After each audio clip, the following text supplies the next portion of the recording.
certeza que hoje não será diferente. Muitos aqui encontrarão resposta, muitos aqui se animarão, se motivarão, e muitos daqui sairão com as mãos cheias de milagre para a glória de Deus, amém? Glória a Deus. E o tema que me acomete a trazer para os irmãos essa noite, eu nomeei como a corrida da fé. Uma corrida que é alimentada pela alegria de compartilharmos a glória de Deus. E assim como toda corrida que tem a sua saída e tem a sua chegada, também tem o seu percurso. E vamos nos ater exatamente no percurso dessa corrida da fé. Para isso, gostaria de ler aqui o texto que se encontra assim, em Romanos capítulo 5, versículo do 1 ao 5. Amém? Nessa versão mais moderna, onde nós podemos entender com um pouco mais de clareza essa mensagem que o apóstolo Paulo nos traz essa noite, da parte do Senhor. Diz assim, versículo 1: Portanto, justificados pela fé, temos paz com Deus, por meio de nosso Senhor Jesus Cristo. 2. Por intermédio de quem obtivemos também acesso pela fé a esta graça, na qual estamos firmes e nos gloriamos na esperança da glória de Deus. 3. E não somente isso, mas também nos gloriamos nas tribulações, sabendo que a tribulação produz perseverança, e a perseverança a aprovação, e a aprovação a esperança. E a esperança não causa decepção, visto que o amor de Deus foi derramado em nossos corações pelo Espírito Santo que nos foi dado. Amém? Amém. Queridos, estenda suas mãos mais uma vez para cá, para que eu possa orar, para que Deus se faça presente em minha vida e na vida de todos. Soberano Deus, Pai de excelência, Pai de poder e Pai de graça. No nome de Jesus, Pai, o Senhor nos coloca, o Senhor nos envia e o Senhor nos habilita. Mesmo sabendo que somos pequenos e incompetentes, Pai, e não somos merecedores da Tua presença, o Senhor age com infinita misericórdia. Nesta noite, Pai, eu me coloco à Sua disposição. Que não seja de mim, Pai, exceder-me, senão somente uma vírgula, tão pouco que falte aquilo que o Senhor quer dizer para nós essa noite. Que eu me esvazie neste momento, Pai. Que eu me coloque na minha insignificância, mas que o Seu Santo Espírito encontre espaço para poder agir nessa noite. Que o Teu nome, acima de tudo, meu Deus, seja glorificado. E assim eu te agradeço no nome de Jesus. Amém. Queridos, o apóstolo Paulo, ele escreve o livro de Romanos, sem conhecer os irmãos que viviam em Roma. Sabe-se que ali existiam adoradores de Deus que seguiam a palavra, judeus, porém ele não conhecia as dificuldades, não conhecia a realidade desse povo. Então, diferente das outras cartas, quando eles já conheciam as limitações, os pecados, os desafios que ele ia encontrar ao meio desse povo, aqui ele não conhecia. Então ele se incumbiu de levar a verdade em Jesus Cristo em meio a um povo que tinha conhecimento, um povo amante da poesia, amante da filosofia, um povo que era ocupadíssimo porque viviam nas suas leituras, os seus decretos de Roma, então estavam diariamente ligados ao governo de Roma. E um governo que era o maior interessado de que todas as religiões não sobressaíssem a autoridade daquele que governava. Então o apóstolo Paulo está entrando no meio a uma realidade muito difícil, de uma barreira muito dura de ser atravessada. Pois bem, ele levou a essência de um evangelho salvador, anunciando um Cristo Redentor, um Deus que veio na forma de homem, e entregou-se ao escárnio, ao sofrimento, ao martírio e à morte. Mas não simplesmente por morrer, mas morrer para que toda a humanidade alcançasse a misericórdia de Deus. A prova viva da sua ressurreição ao terceiro dia. E aqui, nesse livro de Romanos, ele vai nos ensinar perfeitamente o que é a corrida da fé. Um homem que se converte a Deus, através da fé, ele se gloria na glória de Deus. E nessa trajetória do cristão, ele passa a viver tribulações e sofrimentos. E através dessas tribulações e sofrimentos, ele persevera, porque ele acredita, porque a fé dele é maior do que os seus problemas. E através desse aperfeiçoamento, ele encontra a aprovação de Deus. E essa aprovação vai permitir com que ele alcance os seus objetivos, os seus sonhos, as suas necessidades, e assim o nome do seu Deus ser glorificado. Amém?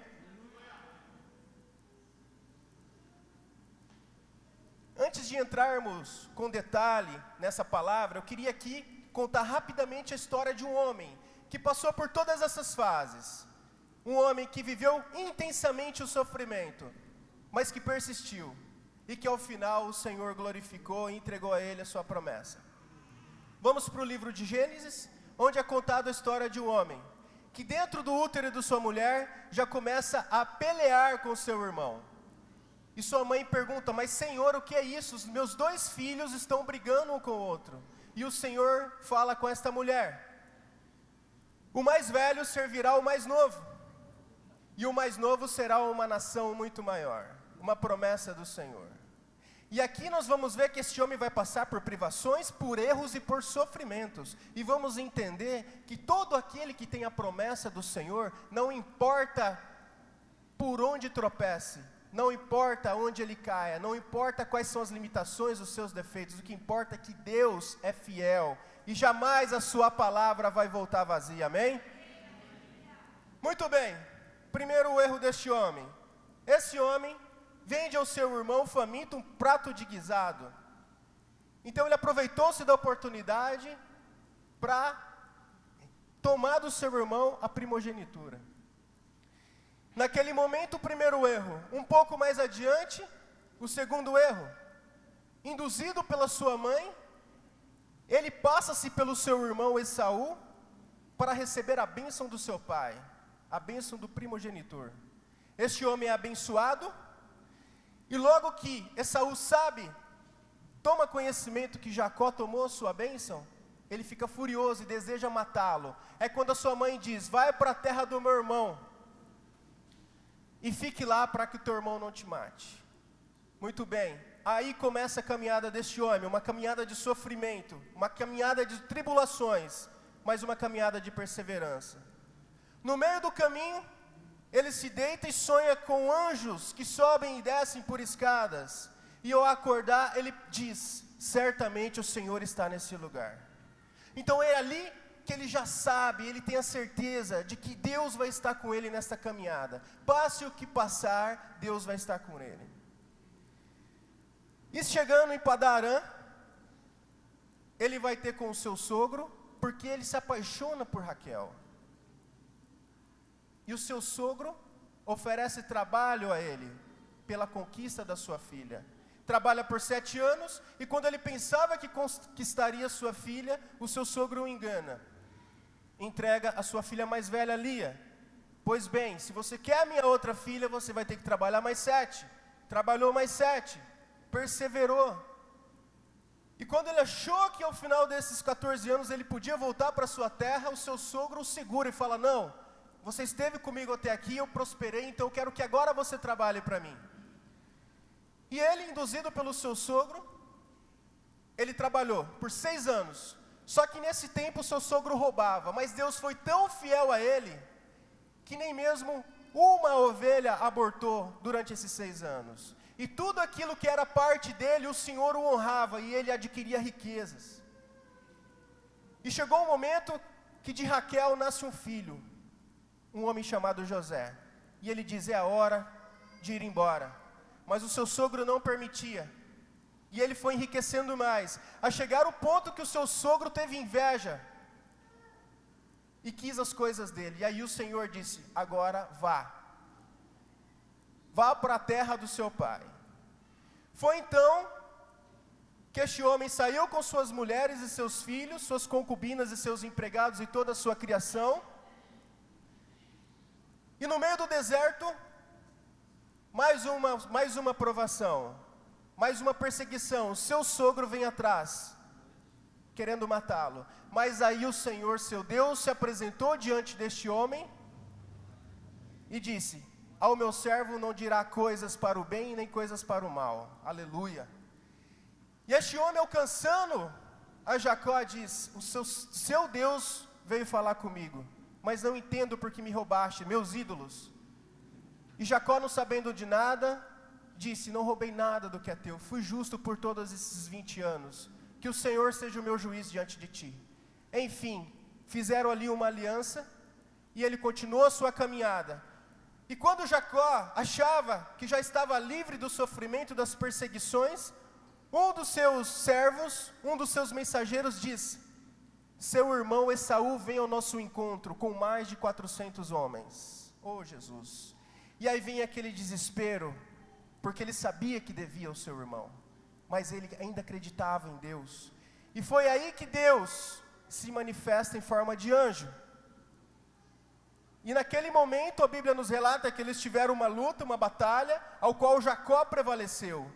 E ao qual o Senhor lhe disse: a partir de agora não se chama mais Jacó, mas Israel, porque peleaste com Deus e venceste. Então, a partir deste momento nós entendemos que através de todo o sofrimento, perseguição e tribulação, este homem estava sendo aprovado por Deus. E confirmou ali que a sua aliança seria perpétua, e que ele receberia tudo o que lhe fora prometido aos seus pais. Muito bem, este homem encontra-se com o seu irmão Esaú, sabendo que Deus o ia livrar, e o que ele fez? Ele tratou seu irmão com arrogância, com prepotência, com orgulho? Não. Este homem, mesmo sabendo que Deus já o tinha aprovado, o livrado, e que a vitória era dele, este homem se prostrou 7 vezes na frente do seu irmão.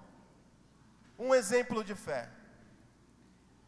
Muito bem, este homem deu o maior exemplo de fé, porque mesmo sabendo que o seu Deus era com ele, ele não agiu de orgulho, ele não quis holofotes, ele não quis estampar poder e glória nenhuma, porque ele sabia que a glória era do seu Deus. E aí, o seu irmão o perdoa, e ele continua a sua caminhada. E chegando a um pequeno reino, o reino do rei Ramor, o filho do seu rei, Siquém, acaba violentando uma de suas filhas, Diná. E ao saber disso, os seus filhos se enfureceram. Simeão e Levi, após um pacto ao que foi proposto a este povo, da circuncisão, para que fizessem paz e para que se tornasse um só povo, os enganaram e mataram a todos, rei, príncipe e população. E o seu pai, mais uma vez, se decepciona. Um homem decepcionado, um homem que carregava com si sofrimento, perseguições e decepção, não com o mundo, mas com a sua família. Mas ainda não era tudo, tinha mais pela frente. E esse homem continua a sua caminhada ao encontro à terra de seu pai, e no meio do percurso, descobre que a sua amada, Raquel, a mais amada entre todas, estava levando consigo e guardando os ídolos que outrora roubado pelo seu sogro, do seu sogro. Pois bem, se desfizeram dos ídolos. Não passou muito tempo depois, essa mulher morre nas dores de parto do seu filho Benjamim. Mais uma perca, mais um sofrimento. E como se não bastasse isso, o seu filho acaba a se deitar com a concubina de Raquel. Rubem, o mais velho, o primogênito. Mais uma decepção. E como se não bastasse, chegando à terra de seu pai, perde o seu pai. Ali morre Isaac, e ele o enterra. Mas isso ainda não era tudo. Teve que conviver com uma mentira. A mentira de que seu filho amado, o primeiro de Raquel, chamado José, havia sido morto por feras do deserto. Uma mentira, quando na verdade os seus irmãos, todos nós conhecemos a história, foi vendido para os mercadores por 20 barras de prata. mas teve que conviver com essa mentira. E não bastando todo esse sofrimento, todas essas perdas, todas essas decepções com suas famílias, ele ainda teve mais 2 percas. Perdeu o seu neto e o seu neto Onã, filhos de Judá, porque desagradaram ao Senhor e o Senhor os castigou com a morte. E não obstante desse momento de sofrimento, de percas, vem a grande fome no deserto. A grande fome que avassalou toda aquela região, toda Canaã e todo o Egito. Mas obstante da sua fé, da sua perseverança, Deus brindou este homem com amor, com o cumprimento da sua promessa. E lhe chegou a notícia de que o seu filho não havia morrido, José estava vivo. Se tornara o segundo homem em poder de todo o Egito, um governador de todo o povo.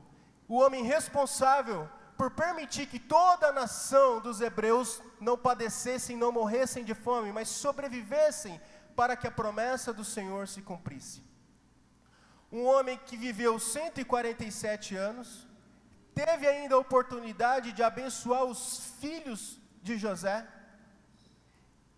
e ainda mais, ao abençoar os seus próprios filhos antes mesmo de morrer, este homem foi o primeiro a declarar um reino eterno, a raiz daquele que viria outrora e nos livraria do pecado e nos permitiria viver a eternidade. Isso está em Gênesis 49, versículo 10 ao 12. Muito bem, o que nós entendemos até aqui? Que este homem passou por todas as fases da corrida da fé. Ele teve a sua largada, mas mesmo na sua largada, ele teve uma promessa. E ele se apegou a essa promessa, e essa promessa se confirmou no seu dia a dia. Ele passou por privações, passou por perseguições, passou por sofrimentos, e passou por decepções dentro da sua casa. Mas ele perseverou, ele não desistiu, ele deu voz àquilo que o Senhor queria da sua vida. E ele permitiu com que Deus o levasse adiante, porque o próprio Deus o sustentou. E ele foi aprovado diante de todas as coisas que ele fez. E ele, assim como todos que estão aqui essa noite, tomou posse da bênção, da promessa, assim como nós tomaremos posse da nossa promessa. Amém? Amém. Então vamos lá. Entrando na palavra. Muito bem. A primeira coisa, coloca para mim o versículo 1 e o 2, por favor. Romanos 5, 1 e o 2. Portanto, justificados pela fé, temos paz com Deus, por meio de nosso Senhor Jesus Cristo. 2. Por intermédio de quem obtivemos também acesso pela fé a esta graça, no qual estamos firmes e nos gloriamos na esperança da glória de Deus. Muito bem. Deus, no início dos tempos, criou o homem, e já sabendo que este homem tinha uma tendência ao erro, decorrente às suas próprias limitações, e acabar pecando. Mas será que Deus poderia ser surpreendido pelo homem ou pelo pecado? Obviamente que não. Deus é o Senhor de toda a ciência. Ele é aquele que tudo sabe. E dentro do seu amor infinito, Ele já tinha um plano perfeito para as nossas vidas. Um plano de manutenção dessa humanidade. Um plano que permitiu que fôssemos resgatados diante da nossa própria culpa, da nossa própria condenação. Através de um herdeiro, através de um Messias, através de um Deus que viria e nos libertaria das amarras do pecado, das consequências do pecado. E esse Deus permitiu que hoje pudéssemos viver uma aliança eterna, e vivermos não somente o dia da eternidade, o dia da glória, mas vivermos a presença viva e constante desse Deus na vida de todos nós, hoje. Tão verdadeiro, tão palpável, como o próprio Cristo que é vivo em carne e osso, amém? E logo esperemos por quê? Por uma glória plena, por um momento em que seremos todos compartilhados daquela glória que vem de Deus. Versículo 3.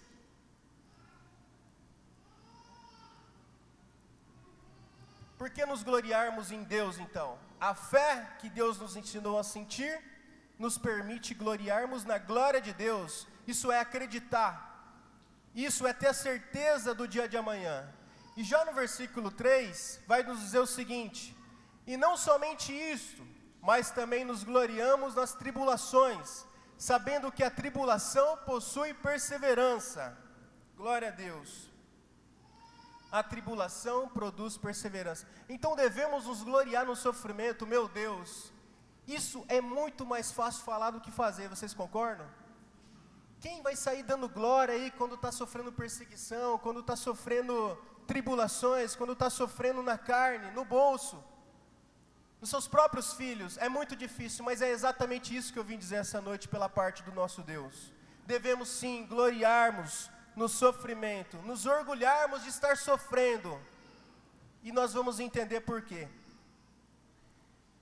Porém, será que é isso que eu tenho vivido? Será que é isso que eu tenho feito? Obviamente que não, porque passamos mais tempo arrumando justificativas pelo nosso sofrimento, querendo encontrar os porquês, quais são as causas do nosso sofrimento, enquanto na verdade deveríamos estar confiando no nosso Deus. E por que fazemos isso? Porque somos falhos, porque somos limitados. E se a gente parasse para pensar, será que essas respostas, mesmo que favoráveis, iriam encurtar a nossa corrida da fé? Iria amenizar a nossa dor? Obviamente que não. Aquilo que Deus determinou para a minha vida vai se cumprir, independente do meu entendimento ou independente das justificativas. Amém? O que nós precisamos fazer é buscar a paz no Senhor e o conforto para a nossa alma. E a gente só vai encontrar, não é procurando respostas, é entregando a total submissão ao Senhor, a tudo aquilo que Ele planejou para a nossa vida. E entendermos que se Ele permitiu com que saíssemos, dessemos a largada nessa corrida, certamente a chegada já é certa. Amém? O que nós precisamos, primeira coisa, entender dentro dessa passagem, é que Deus não vai me tentar para que eu passe por essas dificuldades, por esse sofrimento. Deus não é o responsável, nós não precisamos acusá-lo de nada, porque nós somos responsáveis por nós. Em Tiago 1, versículo 13, vai dizer o seguinte: quando tentado, ninguém deve dizer, sou tentado por Deus, pois Deus não pode ser tentado pelo mal, e a ninguém tenta. Amém? Primeiro conceito: o meu sofrimento não é da parte de Deus, ele é consequência das minhas atitudes. E dando seguimento, Deus, Ele usa do sofrimento, Ele usa das nossas limitações, Ele usa das consequências das nossas opções para manifestar a misericórdia dEle na minha vida. E a partir daí ser glorificado, porque eu sou obediente e eu sei que tudo que acontece pelo bem da minha vida é para a honra e glória do Senhor, amém? Muito bem, existem algumas consequências que me levam a sofrer, que me levam a participar dessa caminhada tão difícil. Quais são as causas que me fazem viver essas perseguições, esse sofrimento? Bem sabemos que vivemos num mundo hostil, opressor. Bem sabemos que existe indiferença ao nosso meio. E nós, como renascidos do Espírito Santo, nós vamos praticar aquilo que Jesus nos ensinou, que é amar, que é sermos justos, que é sermos misericordiosos e que é termos fé. E diante disso, dentro de alguns contextos, nós manifestamos a nossa fé. Nós vivemos problemas sociais, o nosso país, assim como muitos outros, passam por um problema muito grande político. E não que nós defendamos partido A, partido B ou partido C. O que nós queremos é ser o sal deste mundo. E não nos colocarmos de uma maneira imparcial e tampouco a favor da injustiça. Nós não podemos ser coniventes com o roubo, com a injustiça. Nós não podemos simplesmente abaixar nossas cabeças e achar que a vida é assim. Não, não é assim, irmãos. Se eu educo meu filho para que ele seja justo e honesto, como que eu vou me calar diante de tais situações? Um dia eu vou ser cobrado pelo meu filho, porque ele vai dizer, pai, o senhor não me ensinou que é para eu ir buscar a justiça e a verdade? Por que o senhor está calado? Mais do que isso, não só o seu filho, o próprio Deus vai nos cobrar. Não devemos levantar bandeira nenhuma, mas devemos ser aquele que viva a essência e a pureza do Evangelho. Não podemos nos omitir, mas também não podemos nos exceder. O que nós devemos é sempre buscar a verdade e viver essa verdade, custe o que custar. Amém? Outra consequência no meio social é as condições de vida de algumas etnias. Exemplo, os índios. Uma raça que hoje um tanto é esquecida pelo homem. Nós fomos os responsáveis por tirar aquilo que era deles. E conseguimos o quê? Riquezas, nada mais do que isso. E nos esquecemos deles. Tive a oportunidade de estar no Amazonas, 2 anos atrás, e pude ver a realidade daquele povo. Um povo muito sofrido. Um povo que não tinha acesso à saúde. Muitas vezes, quando ficavam enfermos, buscavam hospitais da cidade, e aí, ou eles ficavam lá uma semana nos corredores do hospital esperando para ser internado, ou quando não eram internados, davam-lhes uma receita onde eles tinham que comprar remédio, porque não tem um sistema de saúde pública que ceda o remédio para eles. Então eles vivem essa realidade. E não somente isso, não existe mais caça, não existe mais pesca. Então o que eles comem? Eles vivem da misericórdia de Deus. E quando muitas vezes passam por privações tão grandes, que são obrigados a fazer bolinho de terra, assar e dar para os seus filhos comer, porque não tem mais nada. E aí quando você se depara com uma realidade dessa, você vai levar a sua ajuda, quando na verdade você é ajudado. Por quê? Porque você vai entender que o comportamento desse povo, diante de tanto sofrimento, deve ser o quê? Deve ser um povo que murmura, um povo que reclama, um povo impaciente, um povo que não vê a hora de chegar a sua bênção. Não é assim que nós somos? Não é assim que eu sou? Mas não é assim que eles são. Porque quando no culto de adoração, você vai ver esse povo adorando de joelho e dando saltos de joelho no chão. E aí você entende que o Evangelho ele é transformador. Você entende que o Evangelho tem que ser primeiro, tem que estar acima de qualquer coisa nas nossas vidas. E aí nós vamos entender o que é ser um renascido do Espírito Santo. Amém? Mas é uma realidade. Mais uma coisa que nos leva às consequências do sofrimento são as nossas próprias fraquezas, que nos levam a ser tentados diariamente. Tem gente que tem fraqueza para a bebida e vai ser tentado. Tem gente que tem fraqueza para a sexualidade e vai ser tentado. Tem gente que tem fraqueza pelo dinheiro e vai ser tentado, pelo poder e vai ser tentado. Então muitas vezes nós sofremos, passamos por privações ou por tribulações decorrente as nossas próprias fraquezas. E muitas vezes, numa grande maioria delas, o próprio diabo se aproveita dessa nossa fraqueza para nos tentar, para nos fazer cair. É por isso que sabiamente Jesus Cristo disse: Senhor, não me deixes cair em tentação, mas livra-nos do mal. Não é isso? Então uma outra condição que nos leva a errar, ou até mesmo a viver o sofrimento e as tribulações, são as nossas necessidades. Nós passamos por prova, nós passamos por deserto, nós passamos por ventos fortes, devido às nossas necessidades. É óbvio que nós precisamos de dinheiro para pagar nossas contas, precisamos de dinheiro para educar os nossos filhos, precisamos de uma série de coisas para continuar vivendo num contexto social, num país capitalista. Enfim, muitas vezes padecemos por esses motivos. Não porque Deus colocou essa prova na sua vida, não porque Deus está tentando a sua vida, não porque Deus quer ver se você é fiel. Não, é porque nós vivemos isso decorrente à nossa natureza.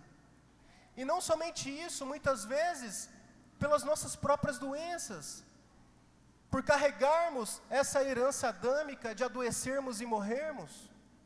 Muitas vezes não adoecemos e ficamos tantos anos esperando uma bênção e sofrendo e achando: ó Deus, só comigo. O que eu tenho feito de errado para merecer isso? Como se Deus fosse obrigado a nos manter perfeitos por toda a eternidade.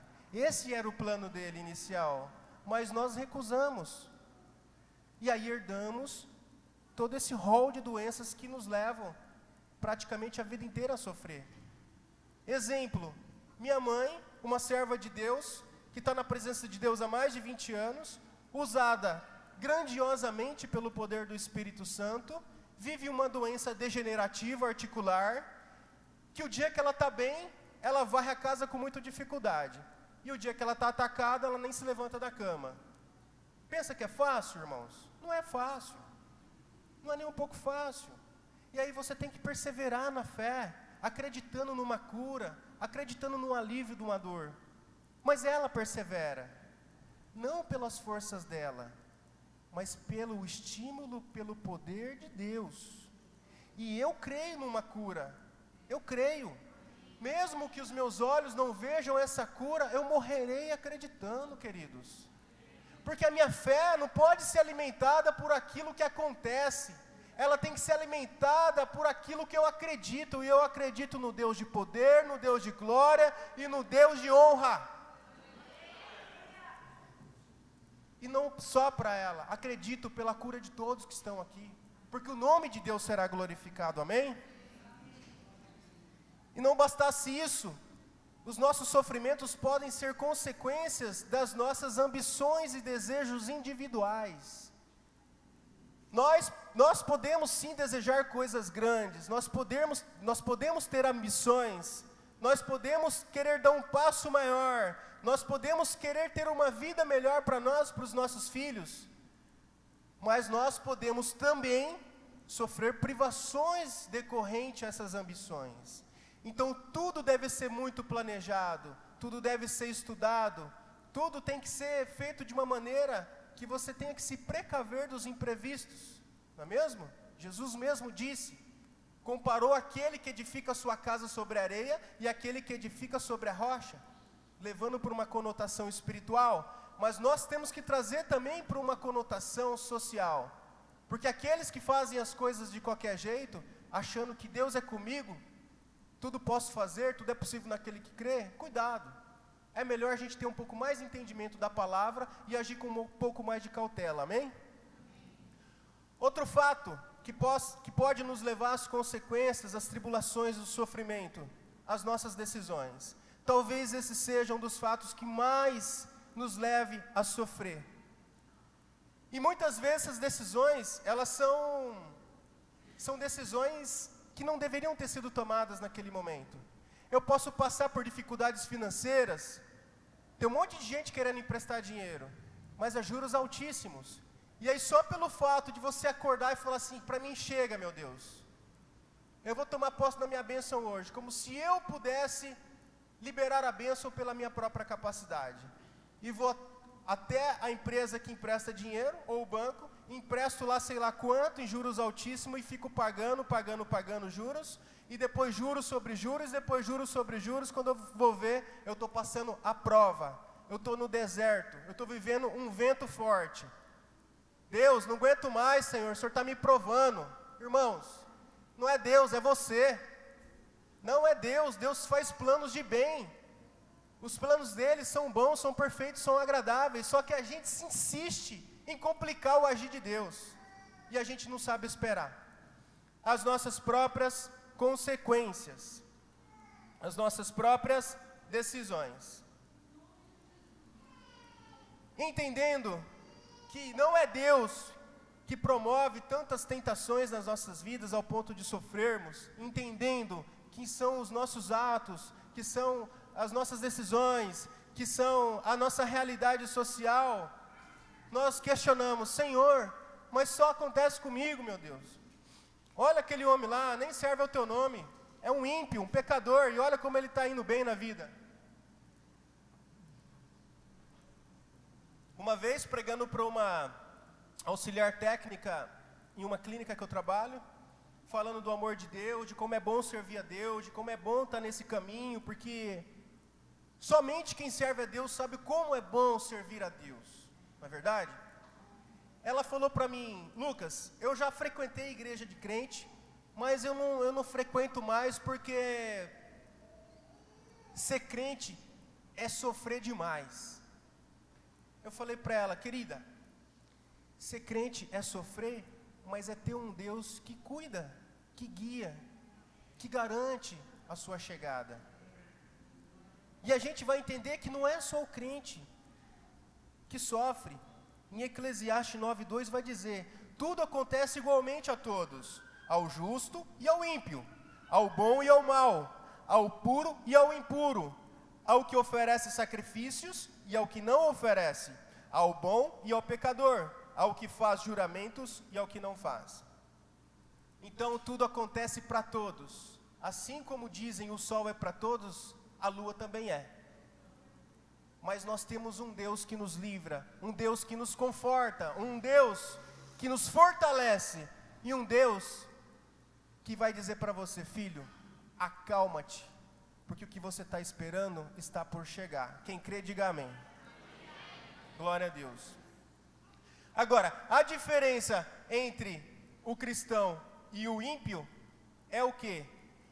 É a maneira com que nós vamos olhar para essa dificuldade, é a maneira como nós vamos suportar essa dificuldade, é a maneira como vamos reagir e a maneira como nós terminaremos essa história. E nós sabemos muito bem que nós chegaremos ao final dessa corrida da fé com a vitória em nossas mãos, amém?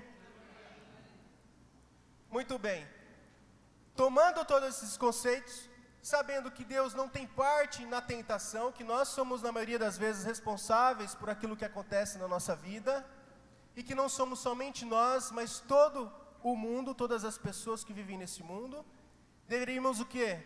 Viver a graça na sua plenitude, e saber que somente a graça nos bastaria para poder chegar, para poder sermos sustentados nessas dificuldades, para poder passar por esses obstáculos. Como está escrito em 2 Coríntios, capítulo 12, versículo 9.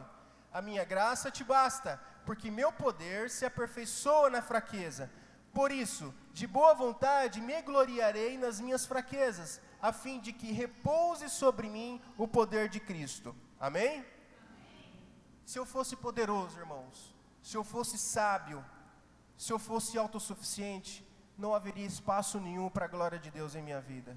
E eu glorifico a Deus por ser fraco, por não ter entendimento, por ser uma pessoa limitada, porque aqui tem espaço de sobra para que Deus haja, e para que o nome dEle seja glorificado. Então a graça de Deus nos basta, acredite nisso, queridos, amém? Mas mesmo sabendo disso, o que nós fazemos? Em meio a um sofrimento que muitas vezes é difícil de esperar por resposta, nós potencializamos esse sofrimento às custas da ansiedade. E o que nós fazemos? Nós não concordamos com o silêncio de Deus. Nós murmuramos: meu Deus, por que o Senhor se cala diante da minha aflição? Como se Deus fosse obrigado a dar alguma resposta, como se Ele fosse obrigado a falar alguma coisa, como se Deus fosse obrigado a se justificar diante daquilo que você causou. Oh Jesus, Deus não é obrigado. Entendamos uma coisa, irmãos, é no silêncio de Deus que as coisas acontecem. Quando Deus está em silêncio, queridos, é porque Ele está moldando o vaso, e esse vaso ele vai chegar no formato que ele precisa chegar para que caiba todo o azeite que Ele vai colocar. Glória a Deus. Então nos contentamos com o silêncio de Deus, porque é no silêncio de Deus que Ele mais fala, porque é o próprio Deus que está falando, não é a boca do homem, queridos, amém?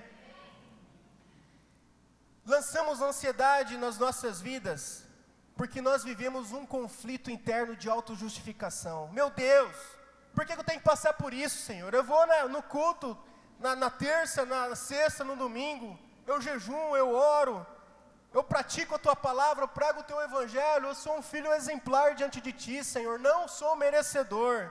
A autojustificativa. Para entendermos isso, temos que recorrer ao livro de Jó. E no capítulo 13, versículo 3, vai dizer o seguinte: mas falarei ao Todo-Poderoso, defenderei-me diante de Deus. Quem somos nós, irmãos, a nos defender diante de Deus? Primeiro que para a gente se defender diante de Deus, a gente tem que ser Deus.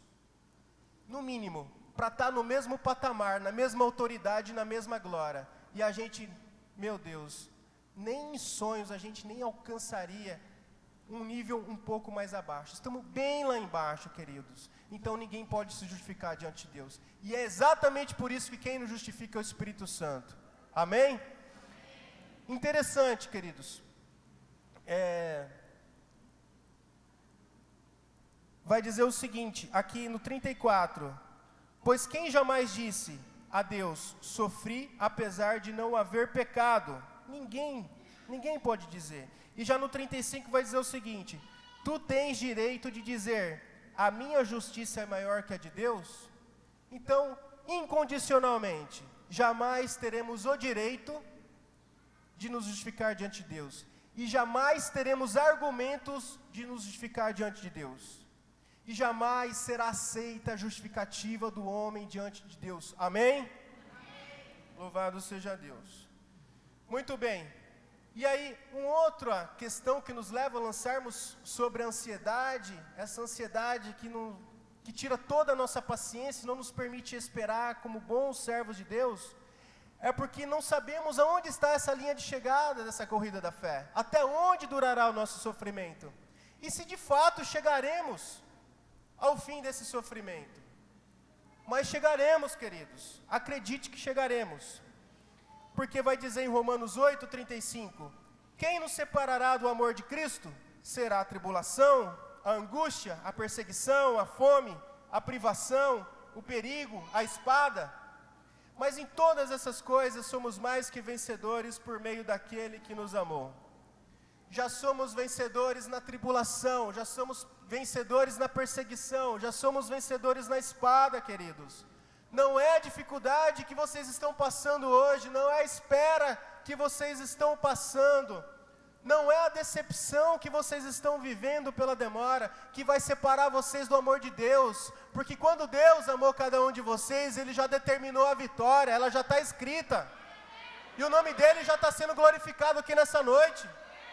Aleluia, Jesus. Glória a Deus. Diante dessas coisas, queridos, diante desses conceitos, dessas certezas, dessas convicções, nós temos três opções. Diante dessa dificuldade de viver a perseguição e o sofrimento, e temos que acreditar em Deus, porque não existe outra saída, não há outra alternativa na vida do cristão. Nós podemos, em primeiro lugar, desistir, em segundo lugar, nos entristecer, e em terceiro lugar, glorificar o nome do Senhor. Muito bem. Desistir você não vai. Sabe por quê? Porque está escrito lá em 2 Timóteo, capítulo 1, versículo 7. Porque Deus não deu o espírito de covardia, mas o espírito de poder, de amor e de moderação. Amém? Então você tem consigo um espírito de poder, de conseguir, um dia após o outro, resistir às tentações. Você tem um espírito de amor, que pelo amor à cruz de Cristo, você vai perseverar, e você não vai desistir. E você tem o espírito de moderação, para não se deixar levar pelo seu ímpeto, pelos seus excessos, mas para guardar a sua fé. Então você não vai desistir, porque aqui não existe covardes, existem corajosos para a glória de Deus, amém? A segunda alternativa, você pode se entristecer. Acredito que todos nós, em algum momento da vida, nos entristecemos, decorrente a todo esse sofrimento, decorrente a toda essa perseguição, a essa prova que nós vivemos. Mas nós vamos entender que em 2 Coríntios capítulo 7 vai dizer o seguinte: tristeza que produz arrependimento, ao sermos entristecidos segundo a vontade de Deus, produziu em vós que dedicação, mas também que defesa própria, que indignação, que temor, que saudade, que preocupação, que punição.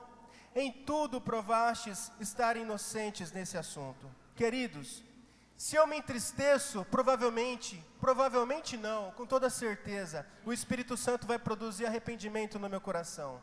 E o arrependimento, queridos, ele é a chave para alcançarmos a vitória, para alcançarmos a mão de Deus.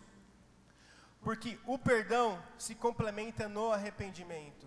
E a partir daí Deus tem liberdade para agir, porque a tua vida já se condicionou àquilo que Deus queria. E diante de Deus, diante de todas essas limitações, desses erros, desses pecados, somos considerados inocentes para a glória de Deus. Entristecer sim, mas arrepender-se também. Amém?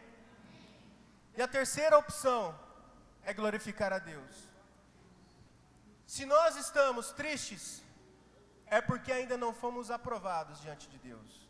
Mas se nós estamos glorificando a Deus diante das dificuldades, é porque Deus está nos aprovando e porque certamente nós receberemos aquilo que Ele nos prometeu. Quem toma posse pode dizer glória a Deus? Amém, louvado seja Deus. Só não será aprovado aquele que usa a graça de Deus aos seus benefícios próprios e não glorifica a Deus. Precisamos glorificar a Deus. Conhecemos a história de Moisés, um homem muito usado por Deus. Diante da sede de todo o seu povo, ele clamou a Deus, o Senhor cedeu a água através de uma rocha, mas ele não glorificou a Deus. Deus não deixou de amar, Deus não deixou de salvar, mas houve consequências quando a gente não glorifica a Deus. Que possamos entender isso, irmãos.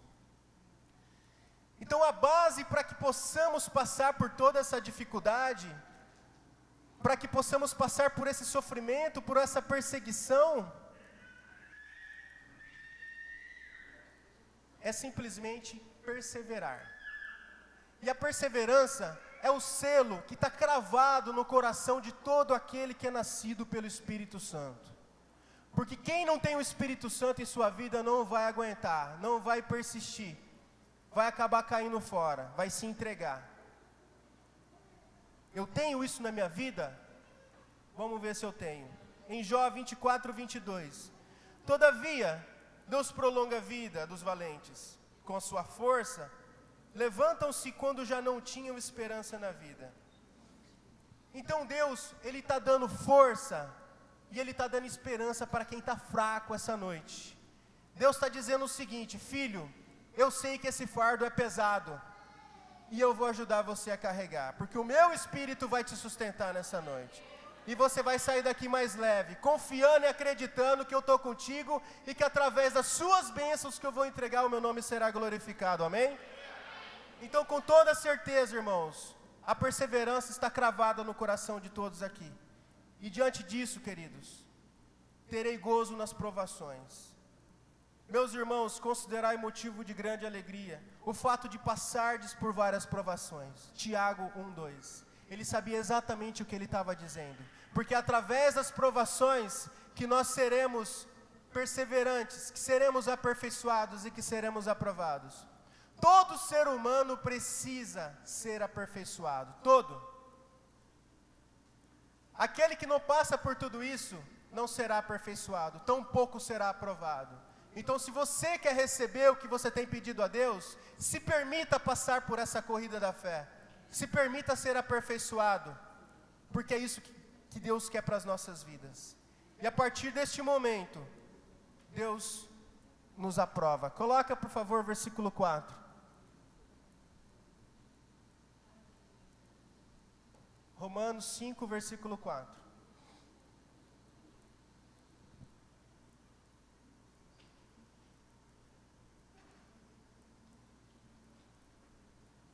Amém. E a perseverança traz a aprovação, e a aprovação, a esperança. Muito bem.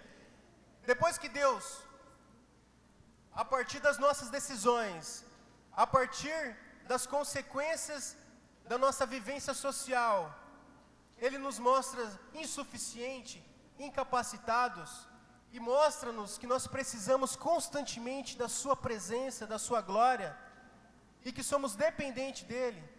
Ele nos molda, aperfeiçoando nossa vida, o nosso caráter, o nosso coração, a nossa alma, o nosso espírito. E assim como o ferro, um minério que tem um certo valor, ele precisa ser levado ao forno, ele precisa do fogo para ser forjado, para adquirir forma, para adquirir peso, para adquirir valor, para adquirir utilidade. Nós precisamos ser aperfeiçoados também. Um cristão, ele vive constantemente a sua vida no aperfeiçoamento de Deus. Porque isso é alcançar o alvo. Isso é atravessar a linha de chegada. Pois bem, preciso passar por tudo isso. É na provação, queridos, que Deus vai transformar aquele sonho que você tem no seu coração em uma meta. O que é isso? Um sonho simplesmente é uma ideia fugaz de algo que você deseja, mas que você não sabe como vai acontecer, mas você acredita porque você tem fé em Deus. E Ele transforma esse sonho em meta. É como se dissesse, Ele vai colocar o teu sonho num papel, vai determinar uma data, vai carimbar com o seu anel de selar, dando legitimidade a esse documento, e embaixo vai escrever, autorizado e liberado. Amém? Você toma posse, dá um glória a Deus. É isso que Deus está fazendo essa noite, queridos. Ele está aprovando muitos aqui. Amém? Versículo 5, para encerrarmos. Coloca lá para mim, por favor. E a esperança não causa decepção, visto que o amor de Deus foi derramado em nosso coração pelo Espírito Santo que nos foi dado. Vou ler mais uma vez. E a esperança não causa decepção, visto que o amor de Deus foi derramado em nosso coração pelo Espírito Santo que nos foi dado. Amém? No versículo 2 ele diz o quê? Que nos gloriamos na glória de Deus. Então nós gloriamos na glória de Deus pela autenticidade da fé. Você percebe que no início da caminhada você está glorificando a Deus através da sua fé? Amém? Então através da sua fé você criou essa esperança da glória de Deus. Aqui, irmãos, no final da caminhada, a esperança de tomar posse da sua vitória, de receber aquilo que você tem esperado porque você tem clamado a Deus, está sendo autenticado não mais pela sua fé, mas na presença do próprio Deus que está no seu coração, amém? Você pode dar um glória a Deus? É o próprio Espírito Santo que está autenticando aquilo que você colocou na presença de Deus. Você viveu uma corrida da fé, você partiu do início acreditando na glória de Deus, e Deus acreditou em você, porque Ele pegou tudo aquilo, toda aquela deficiência, todo aquele sofrimento, transformou em aprovação. E essa aprovação chegou um momento que o próprio Deus, o Espírito Santo de Deus que está no seu coração, está te dizendo, filho, acabou o sofrimento. Hoje é dia de vitória. Hoje é dia de você sair daqui abençoado. Esqueça tudo o que passou. Porque hoje o Senhor seu Deus trouxe uma palavra de milagre para a sua vida, amém? Vamos nos colocar de pé em nome de Jesus. Glória a Deus. Queridos, eu sei que a caminhada não tem sido fácil. Eu sei que muitas vezes, pela debilidade da carne, nós acabamos nos entristecendo, acabamos murmurando, acabamos atribuindo a Deus essa falta, essa necessidade, ou a causa do nosso sofrimento. Você não tem conseguido mais dar um passo, e cada passo com que você se motiva a dar tem sido cada dia mais difícil. Você tem vindo no culto, você tem sido servo de Deus, você tem adotado a posição de enviar o Evangelho a toda criatura. Você não encontra justificativas para passar por tanta dificuldade, mas você tem acreditado, você tem tido fé, que mesmo sendo uma pessoa injustificável, o nosso Deus tem justificado a sua pessoa. Queridos, se você nessa noite está passando por essa dificuldade, hoje Deus está tirando do seu coração toda a dúvida. Ele está blindando a sua fé de todo questionamento, de toda justificativa, de todo sentimento de desistência. Porque hoje Deus está dizendo, filhos, me manifestarei nesse povo. E esse povo não ficará de mãos vazias. Esse povo não ficará sem resposta.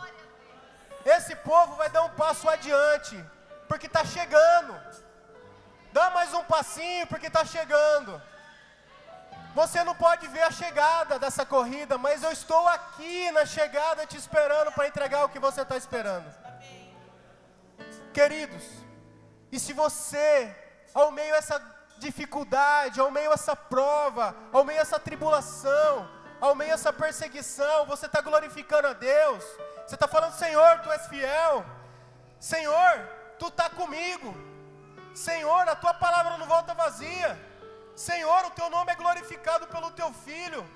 Senhor, Tu és Deus nessa terra. Ergue os suas mãos para o céu e glorifica, porque é para você que Deus veio trazer o milagre. Você foi aprovado. E Deus está testificando o milagre na sua vida, porque o próprio Espírito Santo está te abençoando. O próprio Espírito Santo está dizendo: você não se decepciona a partir de hoje.